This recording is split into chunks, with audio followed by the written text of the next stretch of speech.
Nimaga men уборкада ishlasam ham mazza qilib yuraman, yashayman от души. Bilasizlarmi nima uchun? Men просто baxtli bo'lishni bilaman xolos.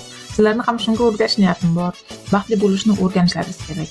Ko'pchilik aytadi, sizga har doim havas qilaman, mazza qilib yashaysiz deb bir tomonlama bunday olib qarasam, havas qiladigan ishim yo'q. Birovning orqasini tozalash u havas qiladigan narsa emas.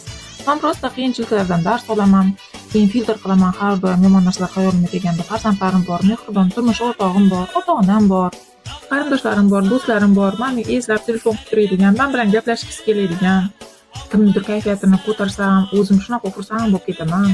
Kimdir meni xafa qilgan bo'lsa, kechirdim. Men xafa qilgan bo'lsam, demak, o'zlari заслуживать qilgan. Emotsionalniy insonman va sizlardan ham emotsiya kutaman har doim. Ertalab turdingizmi, xursand bo'ling. Bolalaringizni qorni to'qmi, xursand bo'ling. Короче, bir so'z bilan aytganda, yaxshi odamlar defitsit bo'lib ketyapti, meni aslanglar deb o'zimni maqtab o'tib ketay.